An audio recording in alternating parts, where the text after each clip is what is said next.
This is the map they said would never exist. Picture it: a clean, unbroken trade corridor stretching from the Indian Ocean through the Arabian Peninsula, across Israeli desert sand, and directly into Mediterranean ports, bypassing Egypt entirely. No Suez tolls, no Egyptian approval, no permission required.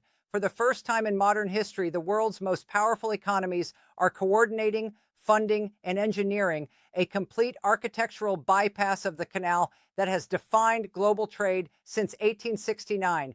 The date is Wednesday, March 18th, 2026. The diplomatic cables are flying. The survey teams are already in the field.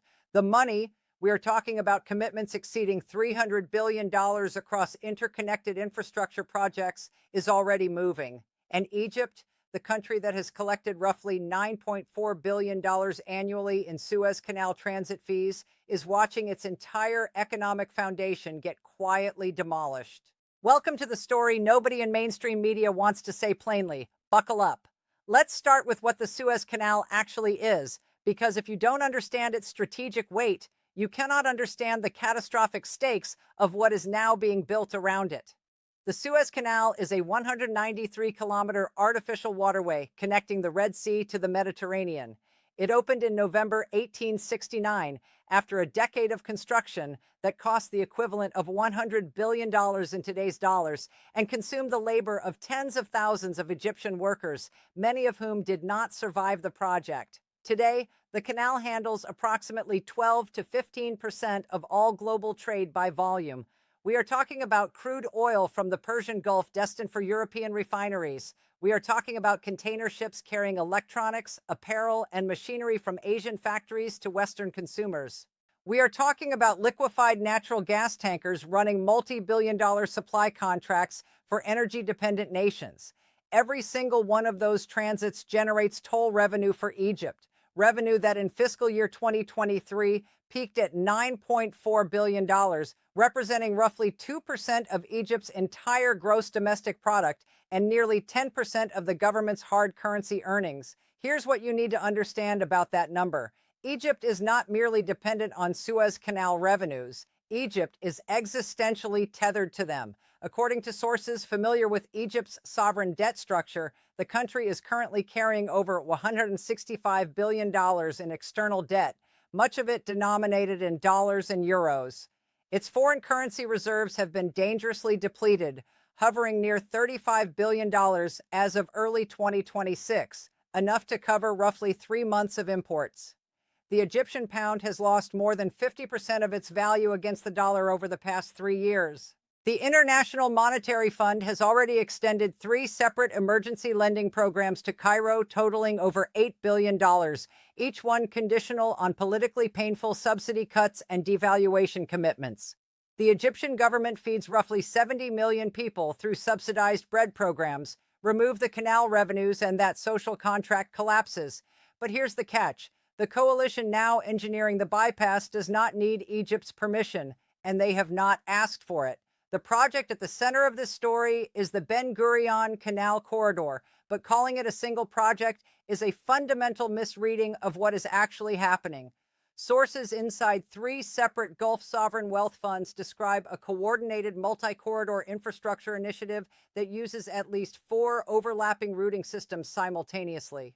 The first and most discussed route runs through Israel's Negev desert, following a path originally surveyed by the CIA in 1963 at the personal direction of President John F. Kennedy, a fact that has been buried in declassified intelligence archives for decades.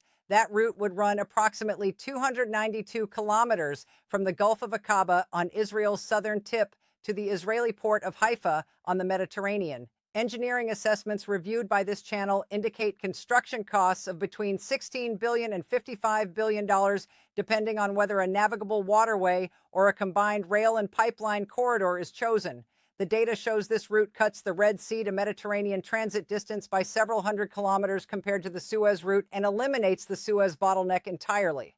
The second corridor is the India-Middle East-Europe Economic Corridor, formally announced at the G20 summit in New Delhi in September 2023, and described by sources within the Biden administration's National Security Council as the most significant infrastructure agreement since the Marshall Plan.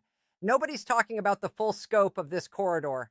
The IMEC framework commits the United States, India, Saudi Arabia, the United Arab Emirates, the European Union, France, Germany, Italy, and Israel to a unified rail and shipping network running from Indian ports across the Arabian Sea through UAE and Saudi territory into Jordan and Israel and onward to Greek and Italian Mediterranean ports. The European Commission has reportedly allocated an initial $18 billion tranche toward corridor-related infrastructure. Saudi Arabia has committed $20 billion to its domestic section alone. India has pledged $12.5 billion. When you add the private infrastructure financing already mobilized through the Partnership for Global Infrastructure and Investment, the G7's counter-program to China's Belt and Road, the total committed capital approaches $300 billion. It gets worse for Cairo. Watch what happens when you overlay the third corridor, the east-west oil and gas pipeline infrastructure already operating across Saudi Arabia and the Gulf states. The east-west crude oil pipeline, the Petroline, has been running Saudi crude from the eastern province to the Red Sea port of Yanbu since 1981. It has a throughput capacity of 5 million barrels per day. In parallel, the Arab gas pipeline carries natural gas from Egypt through Jordan and Syria into Turkey, but that route has been effectively suspended since the Syrian civil war. Saudi Aramco, according to leaked infrastructure planning documents reviewed by multiple energy analysts, is currently evaluating a $6.8 billion expansion of the Petroline system that would integrate directly with the IMEC rail corridor. The strategic logic is devastating in its simplicity. Hydrocarbons, manufactured goods, and containerized cargo all move along the same corridor. Egypt's canal handles all three. The bypass handles all three. And the bypass does not require Egypt's geography, Egypt's bureaucracy, or Egypt's permission. But here's the psychological dimension that the financial analysts are getting wrong. This is not primarily about cost savings. A Suez Canal transit for a large container vessel costs approximately $700,000 in toll fees.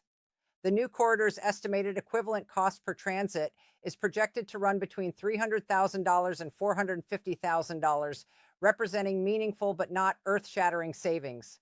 The real driver is something far more powerful: vulnerability elimination. Sources inside the European Commission's Trade Directorate describe a post-2024 strategic reassessment triggered by three compounding shocks. First, the Houthi missile and drone campaign in the Red Sea throughout 2024 and 2025 forced marine insurers to impose war risk surcharges of up to 0.7% of cargo value per voyage. Surcharges that for a single large LNG tanker translated into hundreds of thousands of dollars per transit.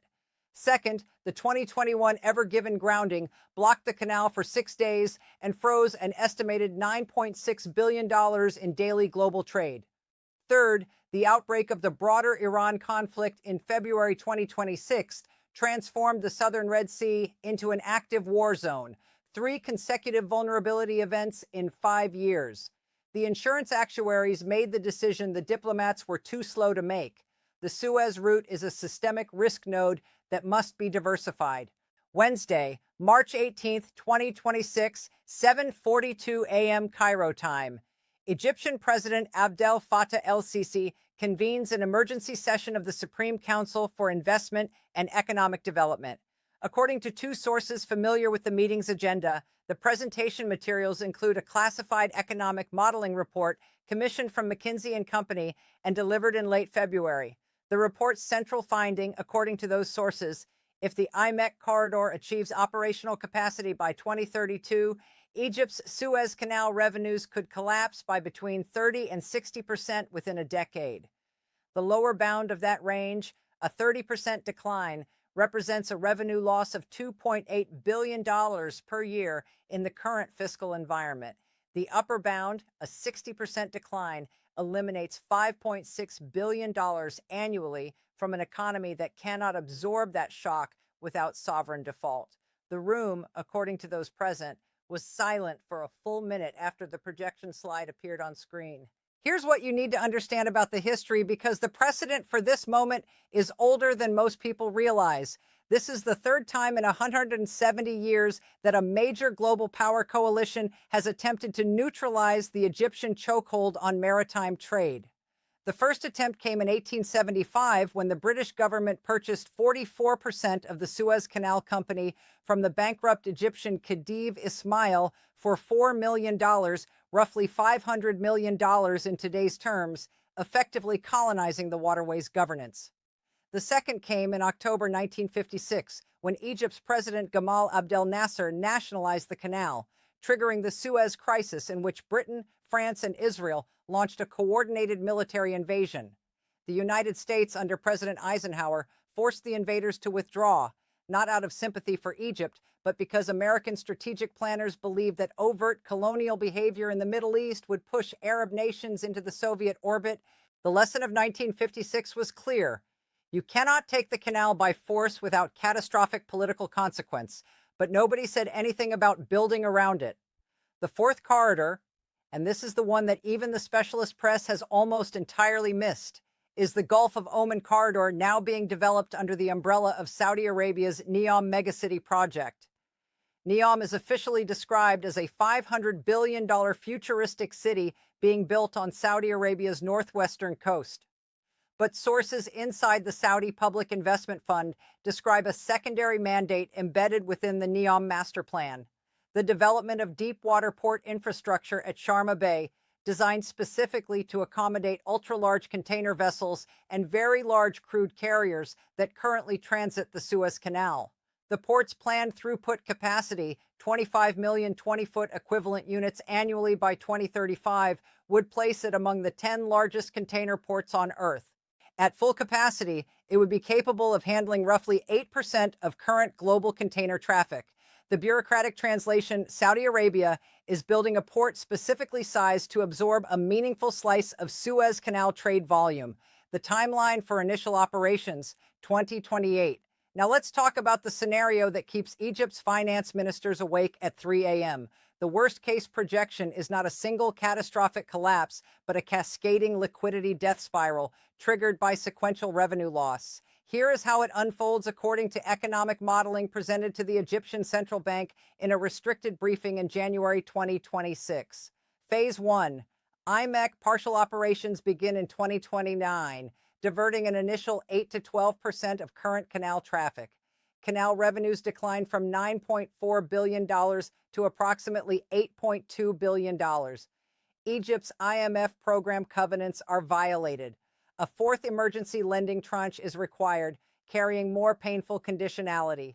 The Egyptian pound undergoes another significant devaluation. Inflation, currently running at 28% annually, accelerates toward 40%. Phase 2. The Sharma Bay port opens in 2030. Gulf state energy exporters begin routing a portion of hydrocarbon shipments through the IMEC rail corridor to avoid Red Sea insurance surcharges. Canal revenues drop a further 15% to approximately $7 billion. Egypt's foreign currency reserves fall below the critical 2-month import coverage threshold.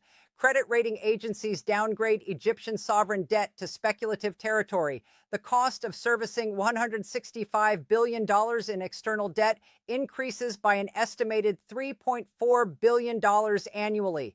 Phase 3, by 2033, IMEC is fully operational. Canal revenues have imploded by 40 to 50%. Egypt enters a sovereign default cascade.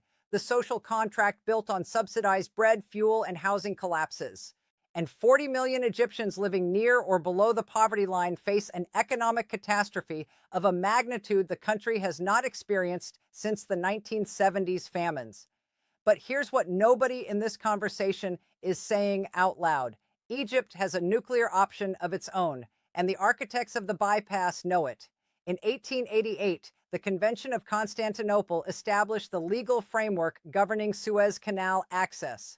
Article 1 states that the canal shall always be free and open in time of war, as in time of peace, to every vessel of commerce, or of war without distinction of flag. Egypt nationalized the canal in 1956, and the international community ultimately accepted that nationalization, but only on the explicit condition that Egypt honor the 1888 Convention's free passage obligations. Here is the leverage nobody is stating plainly. If Egypt perceives an existential economic threat from the IMEC corridor, it possesses the legal and physical capability to restrict canal access in ways that would constitute an act of economic warfare against the corridor's sponsors. Reported restrictions, even partial ones, could trigger a market panic. Brent crude could spike by $15 to $25 per barrel within 48 hours of any credible restriction announcement. Marine insurance premiums would go parabolic. The European Union, which receives a significant portion of its energy imports through the canal, would face an immediate energy security crisis. Egypt, in other words, is not a passive victim in this story. It is a cornered actor with significant destructive capacity. Tuesday, February 11, 2026, 11:15 a.m., Washington, D.C. Sources inside the State Department's Near East Bureau describe a classified interagency meeting convened to assess Egyptian regime stability in the context of accelerating bypass corridor development. According to one source who attended the meeting, a senior analyst from the Defense Intelligence Agency presented a stability assessment that rated Egypt's risk of major civil unrest over the following 36 months as elevated. The phrase used in the briefing, according to that source, the Arab Spring template, is present. Egypt in 2026 has the same structural preconditions: youth unemployment above 28%, food price inflation, suppressed political opposition, a security state stretched thin, that existed in Cairo in 2010. The difference, the analyst reportedly argued, is that in 2010, Egypt still had a functioning economic safety valve. The Suez Canal revenues funded enough patronage, enough subsidies, and enough economic stability to keep the lid on. Remove that valve and the pressure builds toward a release event that would reshape the entire Eastern Mediterranean security architecture. The room absorbed that assessment, reportedly in silence. Watch what happens when you pull on the China thread in this story. Beijing has invested over $61 billion in Egyptian infrastructure since 2013, including a massive new administrative capital project, a Suez Canal expansion corridor industrial zone, and significant port equity positions. China's Belt and Road Initiative has positioned Egypt as a critical node in the Beijing-directed trade corridor connecting Asian manufacturing to African and European markets. The IMEC corridor, from Beijing's strategic perspective, is not merely an alternative trade route. It is a direct geopolitical counterpunch to Chinese infrastructure influence. Sources within the European External Action Service describe IMEC as explicitly designed to offer developing nations a democratic, transparent alternative to BRI financing, financing that comes without sovereignty-eroding debt trap conditions. The psychological dimension here is significant. Every container ship that routes through IMEC rather than Suez Canal is not just a logistics choice. It is a geopolitical vote, and Beijing is watching the ballot count very carefully. Here's what makes this story truly remarkable and profoundly alarming at the same time. The IMEC corridor requires Israeli participation to function. The Ben Gurion Canal routing, even in its pipeline and rail iteration, crosses Israeli territory. That means the normalization of relations between Israel and its Arab neighbors, Saudi Arabia in particular, is not merely a diplomatic aspiration. It is an infrastructural prerequisite. Sources close to the Saudi Crown Prince Mohammed bin Salman's advisory circle describe the Abraham Accords framework and the Saudi-Israel normalization negotiations as inseparable from the economic corridor architecture. The reported deal structure circulating in Gulf diplomatic channels involves Israel providing territorial transit rights and port infrastructure access in exchange for formal Saudi recognition, and critically, a formal American security guarantee for Saudi Arabia equivalent to the NATO Article 5 mutual defense commitment. The estimated economic value to Israel of full IMEC corridor transit rights, according to Israeli Finance Ministry projections reviewed by this channel, is between $4 billion and $7 billion annually at full corridor capacity. For a nation with a GDP of approximately $550 billion, that is a transformative infrastructure revenue stream. But the political cost of achieving it, navigating the post-October 7th landscape, managing the Palestinian question, securing domestic coalition support, remains enormous. The corridor's timeline depends directly on the speed of that political resolution. Friday, January 24th, 2026, 9 Dow AM, Brussels. The European Commission's Directorate General for Trade convenes a closed-door technical working group on IMEC implementation milestones. According to leaked meeting minutes reviewed by infrastructure analysts, the working group assessed three critical choke points that must be resolved before corridor operations can begin. The first, the Haifa port capacity expansion, which requires $2.3 billion in new terminal infrastructure. The second, the UAE-Saudi rail link's final 340-kilometer desert section, where ground surveys have revealed unexpected subsurface geology that could add $1.7 billion to construction costs. The third, and this is the one the working group reportedly spent the most time on, is the political risk premium being applied by private infrastructure investors spooked by regional instability. According to the leaked minutes, institutional investors are currently demanding an internal rate of return premium of 4.2 percentage points above standard infrastructure project benchmarks before committing capital to IMEC segments in or near active conflict zones. That risk premium is costing the project approximately $8 billion in additional financing costs at current interest rate levels.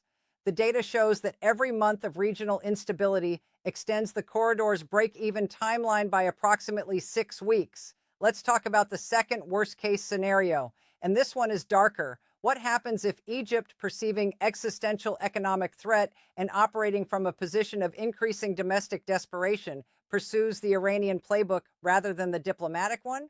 Iranian strategic doctrine since 2019 has demonstrated that asymmetric pressure on maritime choke points, drone strikes on tankers, mining operations, harassment of commercial vessels can impose enormous economic costs on adversaries without requiring conventional military capability.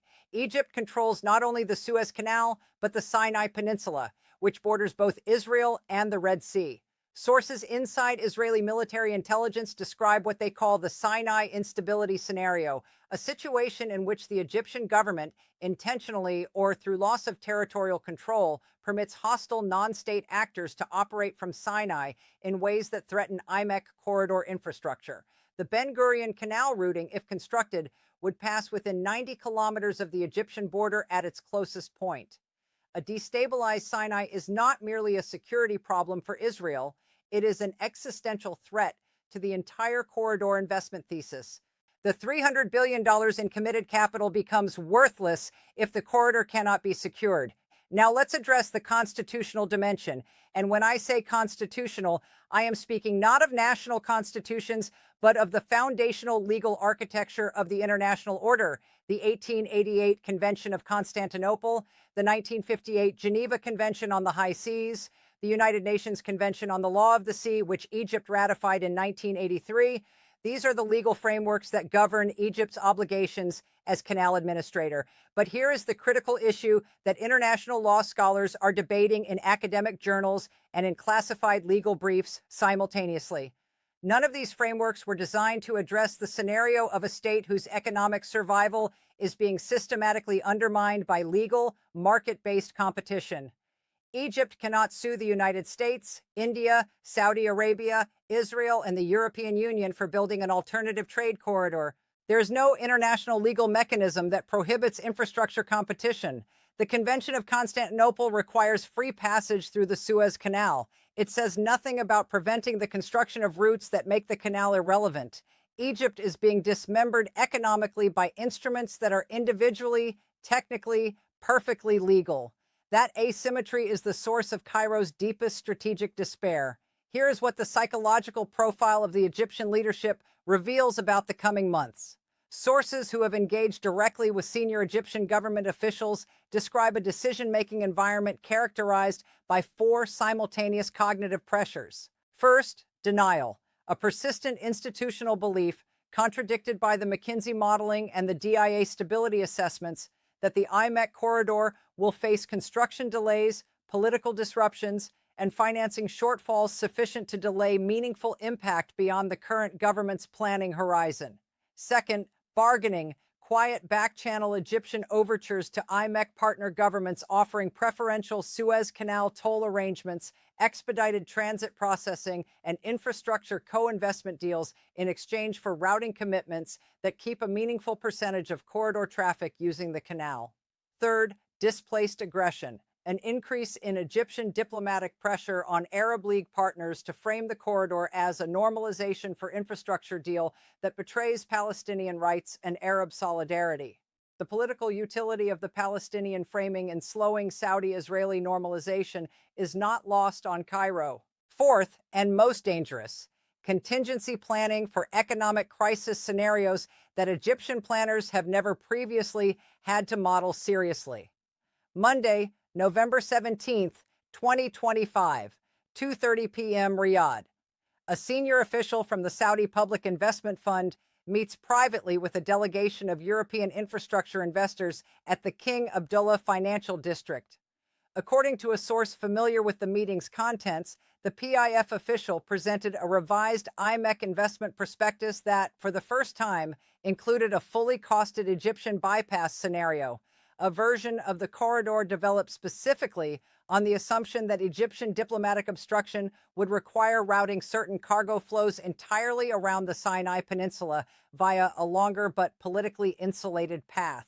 The existence of that bypass of the bypass planning document is itself a message. Reported sources indicate the document was deliberately allowed to reach Egyptian intelligence channels. The strategic communication was unmistakable. Cairo's attempts to obstruct or delay corridor development through diplomatic leverage will accelerate, not prevent, the infrastructure marginalization that Egypt is trying to avoid. Let's be precise about what is already operational, what is under active construction, and what exists only in planning documents, because conflating those three categories produces a dangerously distorted picture. Currently operational, the UAE's Etihad rail network, with 900 kilometers of track connecting Abu Dhabi, Dubai, and Fujairah's port on the Gulf of Oman. Currently under construction, the Saudi Land Bridge Rail project connecting Riyadh to Jeddah on the Red Sea coast, with a planned extension to the Saudi-Jordan border. Currently in advanced planning with committed financing, the Jordan-Israel rail link, the Haifa port terminal expansion, and the Greek Piraeus to Central Europe freight rail corridor being developed by a consortium led by Deutsche Bahn and the Hellenic Republic's Infrastructure Ministry with $4.1 billion in EU Cohesion Fund financing. The critical missing link, the segment that does not yet have fully committed financing or a completed environmental impact assessment, the 292-kilometer Israeli section from Eilat to Haifa, estimated cost $16 to $55 billion, depending on final route specifications and whether a navigable waterway or combined rail pipeline system is chosen. That gap is real. The timeline pressure from it is real, but the direction of travel is irreversible. Here's the historical reference that provides the clearest template for what Egypt is about to experience. In the early 20th century, the Ottoman Empire controlled the Bosphorus Strait, the narrow waterway connecting the Black Sea to the Mediterranean and, by extension, to global markets. Russian grain exports, Romanian oil shipments, and Danube River trade all depended on Ottoman tolerance of Bosphorus transit. That dependence gave Constantinople enormous leverage over European powers for decades. Then came the Montreux Convention of 1936, the construction of the Danube-Rhine Canal, the development of Baltic port alternatives, and the eventual restructuring of European energy supply chains that collectively reduced Ottoman and then Turkish Bosphorus leverage to a fraction of its former strategic weight. The process took 40 years. The IMEC corridor is attempting to compress that timeline to roughly 10. The technological and financial tools available today, satellite navigation, automated port systems, high-speed rail, sovereign wealth fund deployment mechanisms, make that compression possible in ways that were simply not available to the engineers and diplomats of the 1930s. Egypt is watching its Bosphorus moment arrive and fast forward. Now let's talk about the domino effect on the African continent. And this dimension has been almost entirely absent from the coverage of this story. Egypt is the largest economy in North Africa and the second largest in the African Union. Its economic stability has served as a regional anchor for over 2 decades. The sovereign debt crisis that Suez revenue decline would trigger would reverberate across the entire region. Libya, already fragmented and economically dysfunctional, depends on Egyptian stability for its western border security architecture. Sudan, emerging from a catastrophic civil war, has a humanitarian pipeline running through Egyptian logistics infrastructure. Ethiopia, which is already in a significant diplomatic dispute with Egypt over the Grand Ethiopian Renaissance Dam's impact on Nile water flows, a dispute that has pushed the two countries to the edge of armed conflict at various points over the past 5 years, would face a destabilized, economically desperate Egypt as a northern neighbor simultaneously dealing with multiple crises. The cascading instability scenarios that the State Department's Near East Bureau is modeling extend well beyond Cairo's city limits. We are talking about a potential failed state scenario in the most populous country in the Arab world, positioned at the geographic intersection of Africa, Asia, and the Mediterranean. That is not a regional problem. That is a global catastrophic event. Here's what you need to understand about the Supreme Court of International Opinion on this question. There is no international juridical body with compulsory jurisdiction over infrastructure competition of this kind. The World Trade Organization adjudicates trade disputes, but has no authority over bilateral infrastructure investment agreements.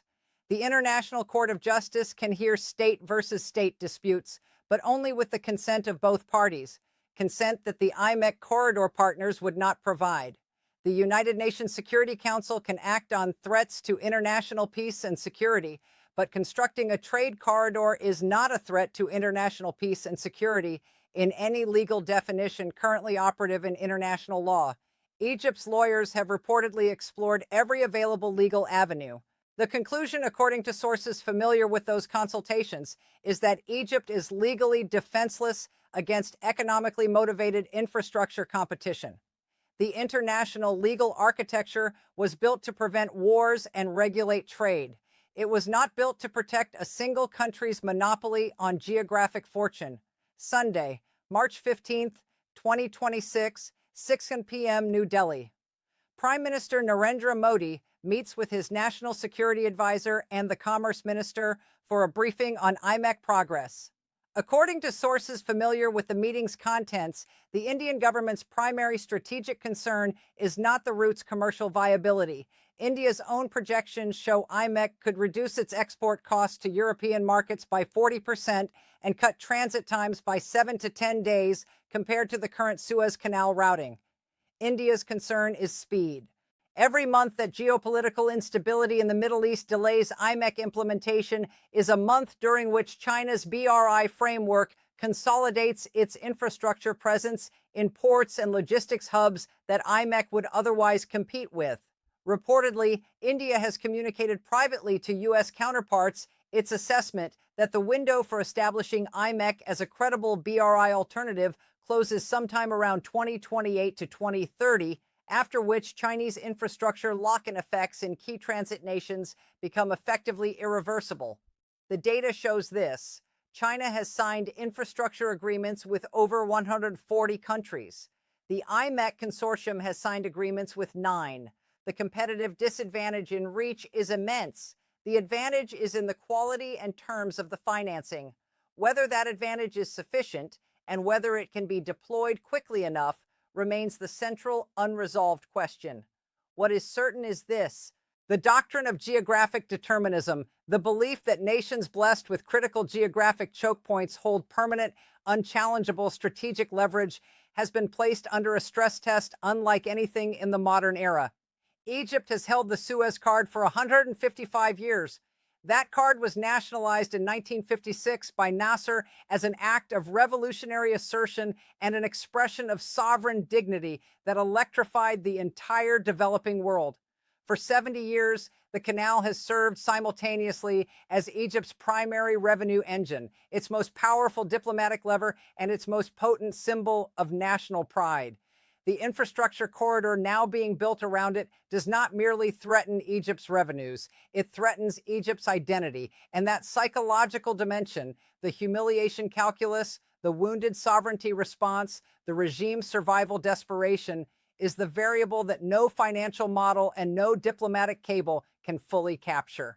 When nations feel existentially cornered, they make decisions that purely rational actors would never make. History is littered with the wreckage of cornered states that chose dramatic, self-destructive escalation over managed decline. The diplomats coordinating IMEC know this. The contingency planners in Washington, Riyadh, Tel Aviv, and Brussels know this. Whether their planning is adequate to the psychological reality they are creating is the question that will define the next decade in the Eastern Mediterranean. The secondary explosions of Egypt's economic model have not yet begun to echo at full volume. The surveys have been completed. The financing commitments are in place. The diplomatic frameworks are signed. The legal pathways are clear. What remains is the construction itself and the count of the human cost of what happens when a nation of 106 million people finds that the geographic fortune that sustained its modern existence has been engineered into irrelevance. That story is not a financial story. It is not a geopolitical story. It is a human story being written right now in the planning offices of sovereign wealth funds and the cabinet rooms of powers that have decided they will no longer be held hostage to a 193-kilometer ditch, regardless of what that decision costs the people who depend on it. We will keep you updated as the IMEC milestones develop, as the Egyptian diplomatic maneuvering unfolds, and as the construction timelines become operational realities. This story is not over, not even close. If this analysis gave you a clearer picture of one of the most consequential infrastructure and geopolitical stories of our time, then you already know what to do. Subscribe to World Brief Daily. Turn on your notifications. The next chapter of this story is already being written.